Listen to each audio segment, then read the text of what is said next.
here I am. I'm looking for the author of that old adage, politics make strange bedfellows. I can't remember who said that. Was it Benjamin Disraeli, Mark Twain, Warren G. Harding? I know I didn't. Well, I'm Jim Stewart, and the title of tonight's episode is A Vote for Howard.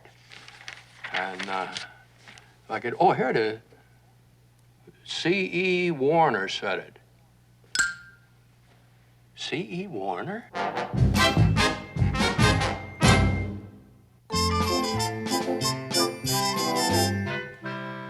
wish you'd learn not to be so sloppy, Theodore. You gotta fold your things neatly and put them away. You don't see Jacob tossing his stuff all over like this. Well, Jake's your son. I take after my dad. Well, he's my dad, too, and I learned from him.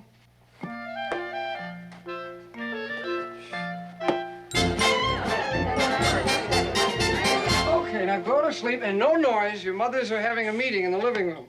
What's that all about anyway? Oh, it's the Women's Action Group. It's a special emergency. About what?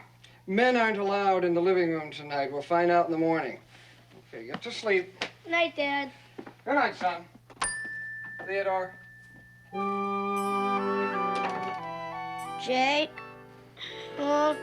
Did he turn off the light? Can't you tell? No, my eyes are closed. Mine are too. He probably did. It's very efficient. It's your move, Professor. Anybody want an apple? Not that one. Do you guys know what the women are meeting about? Abner Throskins, I believe. Commissioner Throskins? Yeah, he resigned today, did you hear? I didn't hear that. I did. When? Just now, from your father. Yeah, they're having a special election to replace Throskins. The gals are in there trying to pick a candidate to back. Well, I hope they pick one who won't waste the tax money on frills and foolishness. What we need is the most service for the smallest dollar. And a man who isn't going to raise those property taxes. Did you hear that sound? What sound? The ominous whir of a hat flying into the ring? Oh, no. Don't jump to conclusions. I'm just expressing a conviction as a concerned taxpayer. Well, don't let your concern lead you into the arena.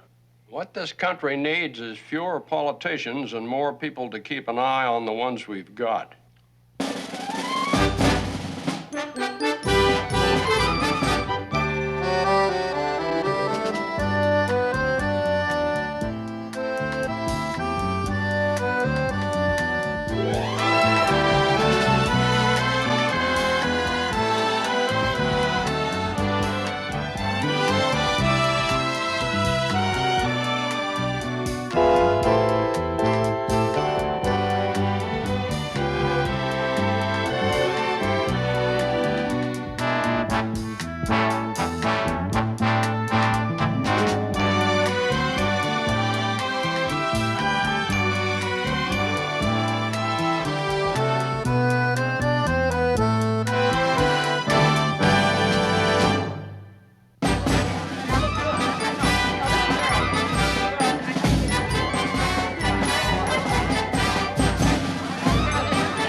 Martha, but this cackle must stop. Ladies, this cackle must stop. Yes, we'll never arrive at a decision if we all talk at once.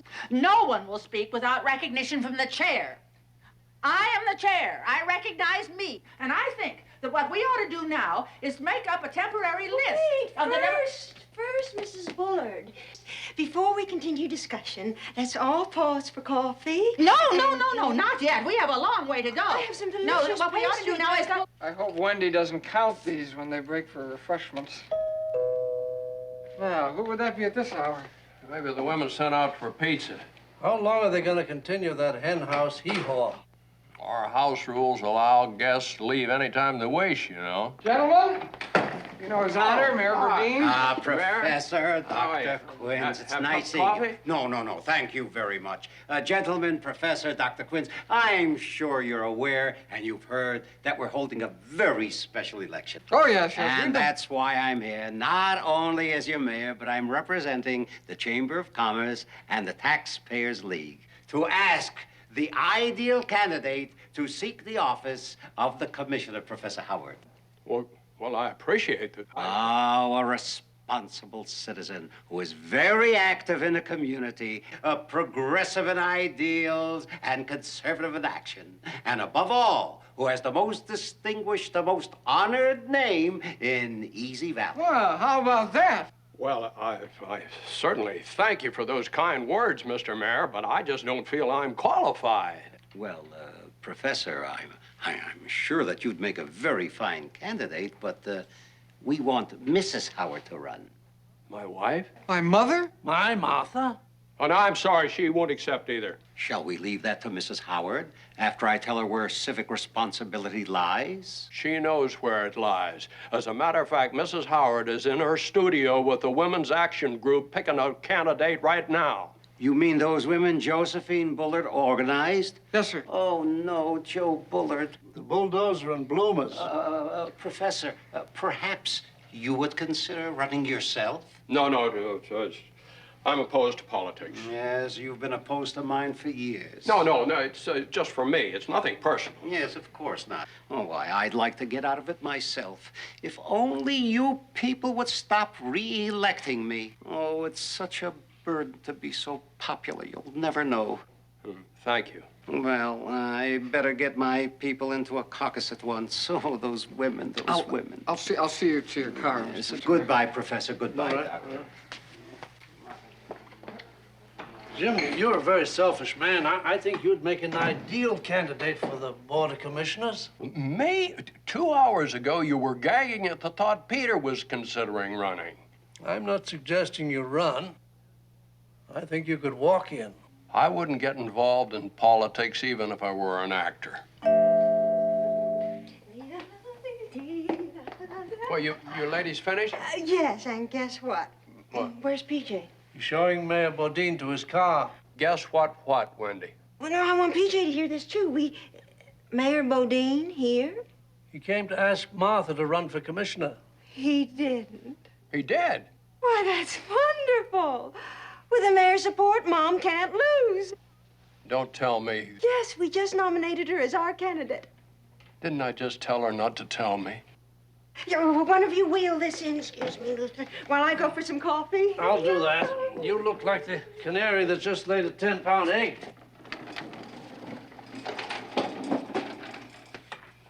Professor, our problem is solved. We found the candidate with every qualification, including the distinguished name of Howard. I can count on your support, can't I? You think I'm too old to run away from home? Cheer up, Martha. With me as your campaign manager, you can't lose. That's just it, Joe. I didn't know I'd be running against my own son. Well, don't worry, Mother. With the mayor and his machine on my side, you don't stand a chance. Ha! We'll run you and the machine into the ground. I'm worried about the poor dear man who's caught in the middle of all this. Jim.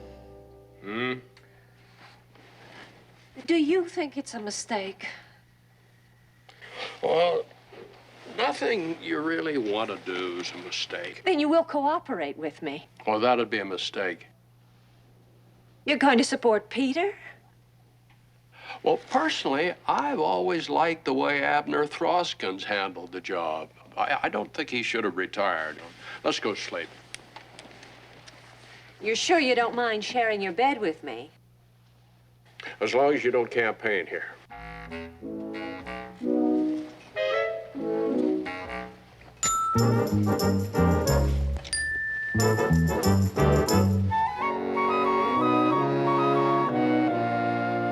Professor Howard?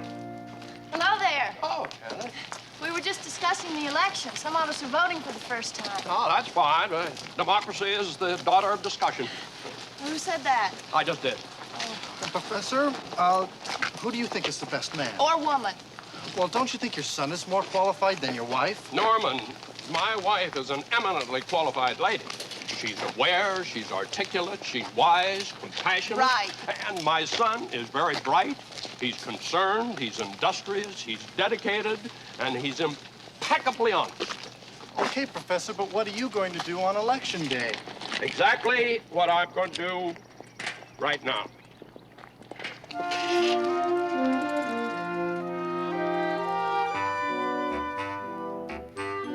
Caught in the middle like this, a man has to get away somewhere to make a decision.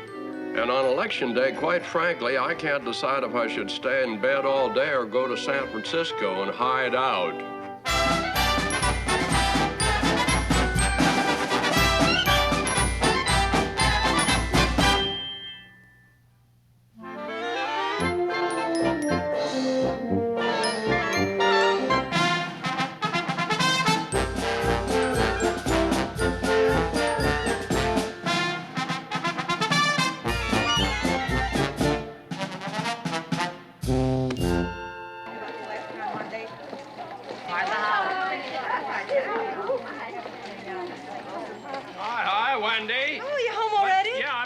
You were working at Pete's headquarters. I just came by to borrow some stamps. We ran out and the post office is closed. But the rival candidate let you have them for her opponent? Well, he's her son. Well, you know, what time's dinner? Gee, I don't know, Dad.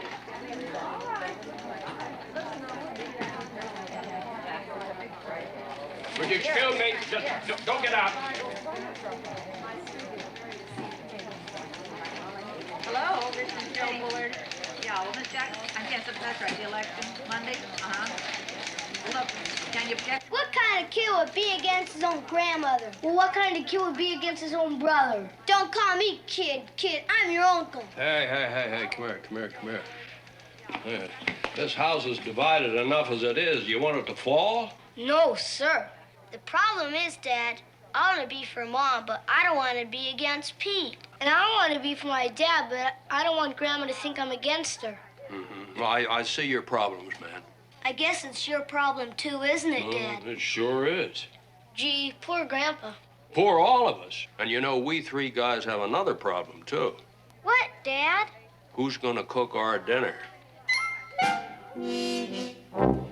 I serve notice on you all right now. I refuse to prepare meals for you every night for the rest of this bitter campaign. The gourmet cook's food deserves to be eaten in more commodious, atmospheric environs. There. Now, pass the snails. Have a snail. It's embarrassing. What, with the accordion? Oh, your attitude. Yes, dear. My ladies can't understand why you haven't publicly announced in favor of your wife. And the men around me think it's strange you haven't come out in support of your son. Well, publicly, I'm neutral. I'm going to stay that way. Privately, I'm a citizen. I'm not a husband or a father. You tell me. Now, as a citizen, who are you going to vote for? Yeah. Which one of us?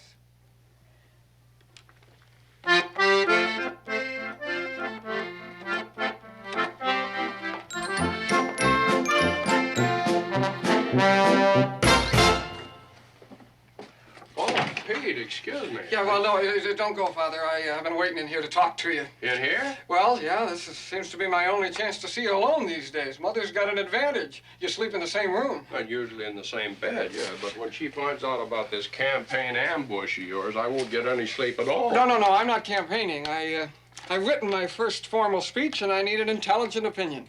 And you want mine? Yeah, well, Father, you're the most intelligent man I know. Boy, you are a politician. You mind if I brush my teeth? No, go ahead. Friends, citizens, taxpayers, you see? As concerned about our community as we are, what must be our battle cry? Fiscal responsibility, my friends. In an era of spiraling cost, we must approach government budgets, I say government budgets, as we approach our personal economic situation, and re-examine the value of the American dollar so that... you look pretty. What's the matter? Don't you want my vote? Don't play innocent with me, James Kessel Howard. Whispering with Peter in secret. In secret in the bathroom. Plotting against me behind closed doors. Your own wife. Honey, I was listening to a long speech about fiscal responsibility. I couldn't refuse. He wrote it himself. He did? Every word.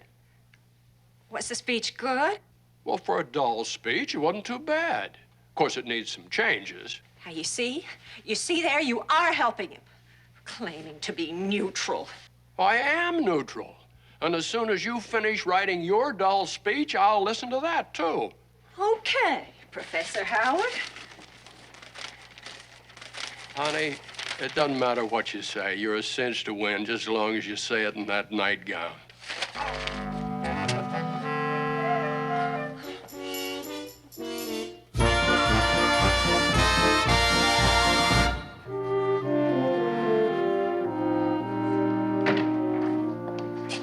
Professor Howard, you have some visitors in your office. I'm right in the midst of class. Professor? Professor, your class was over 10 minutes ago. Oh, darn it. Janice,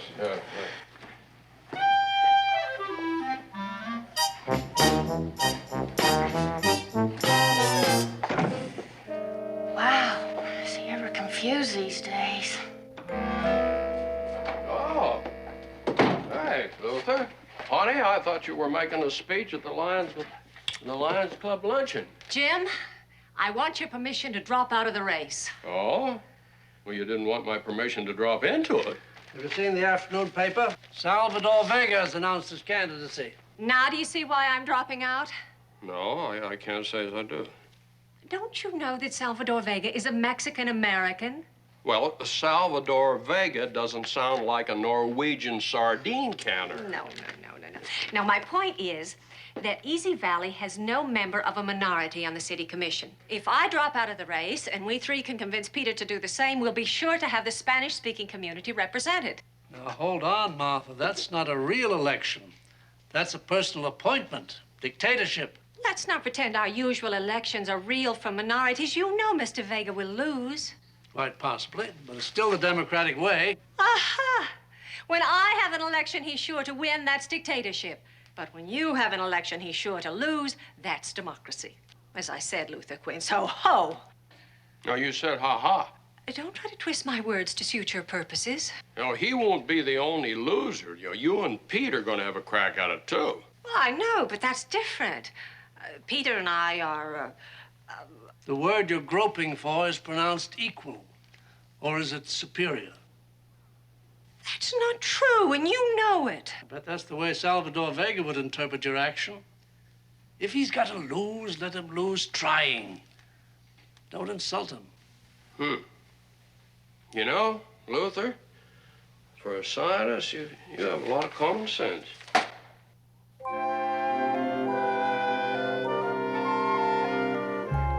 Thank you. Between us, we'll get out the biggest vote in East Valley history. And the best of luck to you, too, Mr. Vega. Goodbye. You know, Martha, I hate to admit it, but for once I agree with Luther Quince. Here, you get on the phone, call those people. I'll get on the other line, call the Kiwanis, tell them you'll be over after the speech at Rotary. Joe. Yeah? You know I was sincere when I wished Mr. Vega good luck, don't you? Of course. But now that it's a real campaign again, you better win.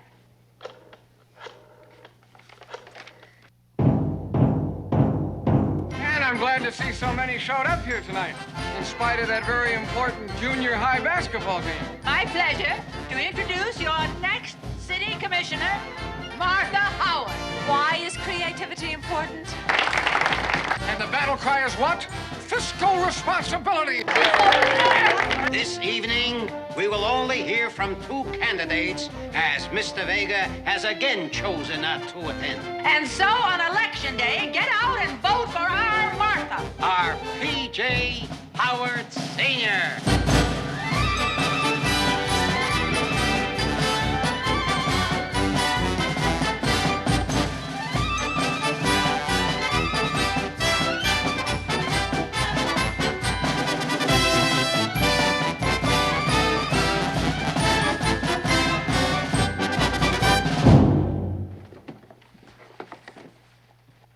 must you turn the pages so noisily?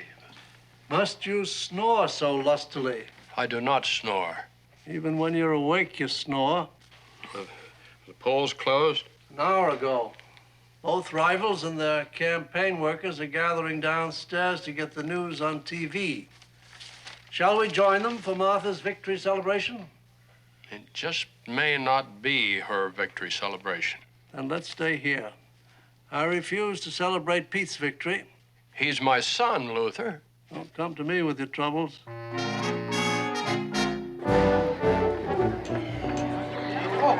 Mother, I'll get that. Thank you, dear. Oh, I'll get it.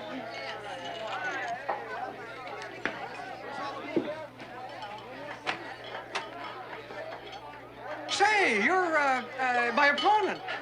One of them, Salvador Vega. Oh, my pleasure, sir. Come in, Mr. Vega. Come in. I don't want to intrude. I just came by to talk to Professor Howard for a moment. Oh, well, Father's upstairs in his study. Right this way, Mr. Vega. Isn't that the invisible candidate? He looks highly visible to me. Wendy, turn on the television set. The returns must be starting to come in. I was campaigning in the neighborhood right up to closing time, and I wanted to stop by and thank you so very much, Professor. Thank you for what? No, it's nothing, dear. Everything. When I decided to enter this race, Mrs. Howard, I appealed to your husband for some advice. Advice? Father doesn't know anything about politics. But as an anthropologist, he knows about people. And thanks to your advice, Professor, I managed the campaign without the money I do not have. You know, he told me to knock on every door in Easy Valley. What kind of doors do we have around this town? Mostly the kind that open. So that people could look at me close up to find out that I have the education and experience for the job. You may establish a new precedent in politics. About time. Gracias. I'm not going to plan a victory party this time. But next time, at least the people will know who I am. And now, if you'll excuse me, I must get home. I haven't seen my family in weeks. Yeah, I know what you mean. Most of the precincts yet to be heard from, early returns indicate a surprising trend in the race for the office of city commissioner. Maybe you better start planning that victory party, Mr. Vega. I have a better idea. Why don't you bring your family over here, Mr. Vega? Yeah, we can all celebrate together. I can be a good loser.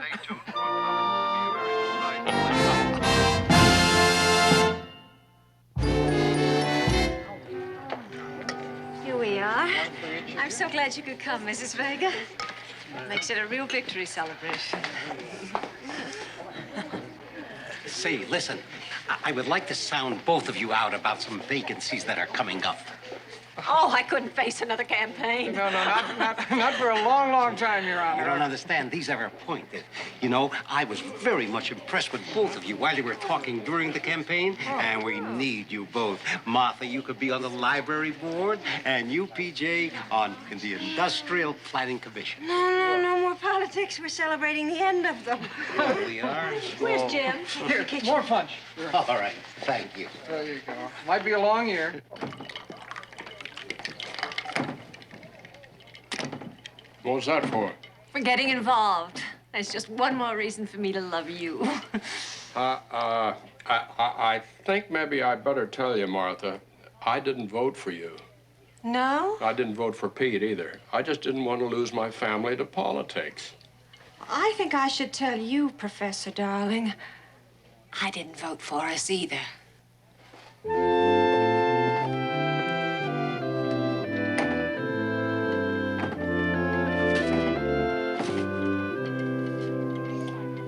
Oh, this wing ding may keep winging for quite a while, so, class excused.